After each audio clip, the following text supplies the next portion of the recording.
but I'm here to build my resume, to get used to playing with players like this. Kobe filling it up. That time, Kevin Durant on the two-hander. Kobe looked one way, Durant the other.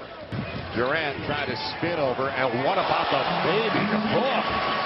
Kevin Durant showing the repertoire, the full arsenal early after practice and in little groups all around the gym at the Cox Pavilion. The three from Kevin Durant. And Anthony are the guys that are making shots for Team Blue. Durant showing his athleticism. There was no depth on the baseline. He got behind the defense. 22 for Kevin Durant. Okay, Kevin Durant is going berserk. He is absolutely lighting up Team USA, scoring at will on this all-world lineup. The kid is going crazy. And I say kid because this game didn't take place a few years ago. It didn't take place while he was in OKC. It didn't take place when he was a rookie. This display of basketball greatness happened in the summer of 2007, when Kevin Durant was 18 years old and before he even played a single NBA game.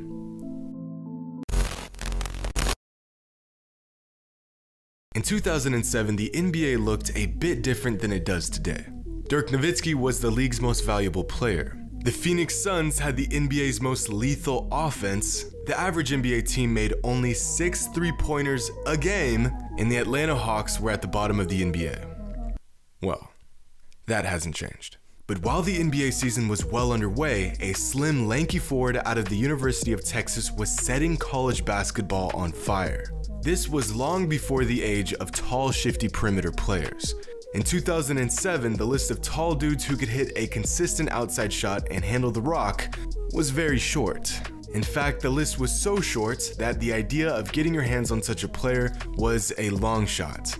It was something NBA teams were rarely willing to build their entire team around. In 2007, finding a tall, pure scoring forward with an outside shot was like finding a needle in a haystack. It was nearly unventured territory. And then a teenage Kevin Durant showed up and made us all rethink what was possible. Even this past season, in the age of shooters, Kevin Durant still remains the anomaly of the anomaly.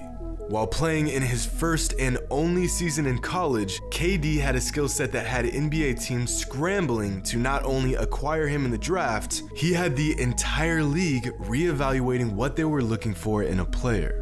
He could handle the ball, he could bring it up the court, he was an ultra elite scorer on all 3 levels while leading the conference in rebounds, blocks, and earning Big 12 All-Defensive Team honors. KD solidified his dominance in the conference tournament by averaging 31 points and 11 rebounds a game and earning NCAA College Basketball Player of the Year, the first freshman to ever win the award. Durant was a proven talent on one of the biggest stages, and the next stop in his basketball journey was the NBA. But before KD would ever play a single game in the NBA, he had to make a quick detour.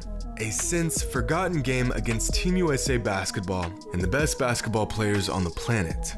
By the summer of 2007, many players that would eventually become Durant's peers and rivals were already well on their way to becoming all-time greats. Melo was averaging nearly 30 points a game. LeBron was a 3-time All-Star who was putting up 37 and 7 a night with a finals appearance under his belt. And Kobe was Kobe. In fact, the youngest player on the Team USA roster was a 21-year-old Dwight Howard. But for just a few weeks, Team USA coaches decided to give the 18-year-old kid out of Texas a shot and suit up with the team to showcase his abilities. Or the more likely scenario, sit on the bench in awe of the NBA's best talent. Since the inclusion of professional basketball players in 1992, of the hundreds of players who have played for Team USA basketball, Kevin Durant is by far the youngest player to ever suit up for the men's senior team. Durant wasn't even supposed to be there. These were scrimmage games to get Team USA prepared for the men's FIBA World Championship that summer. Durant was such an afterthought in the program that he came off the bench. The Kevin Durant came off of the bench in a basketball game. In the 1,165 officially recorded basketball games Kevin Durant has played in, he has started in 1,159. One of those 6 games he didn't start in his entire basketball career was this USA scrimmage in the summer of 2007. He's playing against the best players in the world. He hasn't even played a minute in the NBA and he's coming off the bench. I mean, come on. How much damage could the kid do? Good exposure for Kevin Durant. I mean, to get to play against the NBA's best, and he has yet to play his first regular season game. This will tell him just how much work he is ahead of him. And you know, he's a very humble, hard-working guy. So he's just happy to be here. He said, "Look, I root my teammates on. I'm just happy to be involved in the experience." Used to playing with players like this.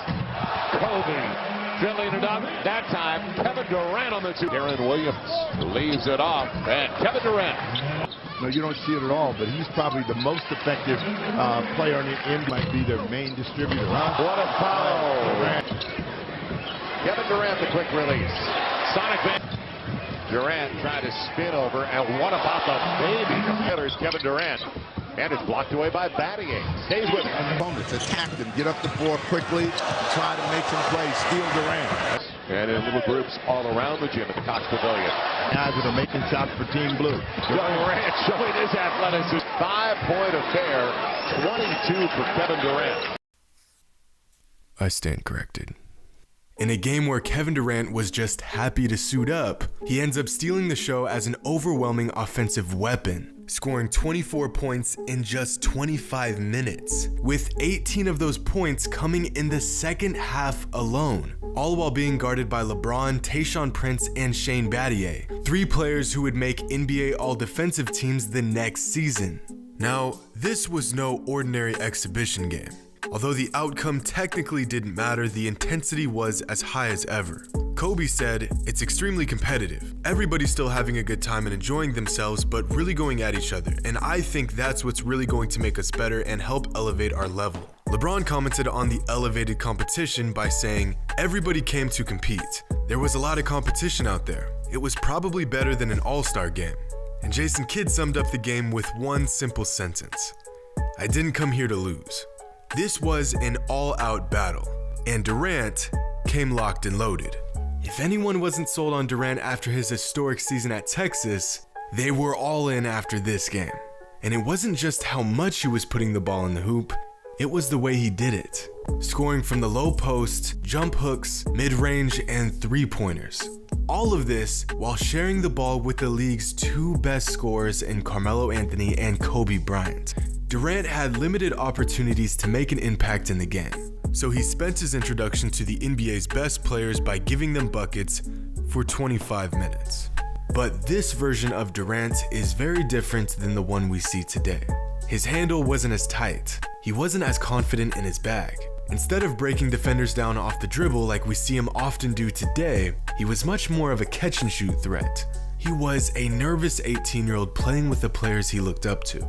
But the most glaring difference from this KD and the one we've become familiar with was his height. When KD came into the league, he was listed at 6'9". Fast forward 13 years and Durant is a legit 7-footer. The common explanation is that he lied about his height because he wanted to play on the perimeter and not be a player stuck in the post.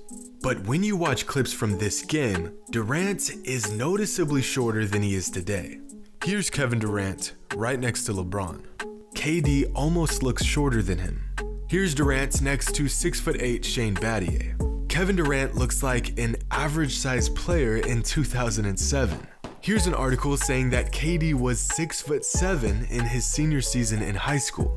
Compare these clips to his stature today, where Durant is the tallest player on the court 90% of the time, and you realize that KD never lied about his height.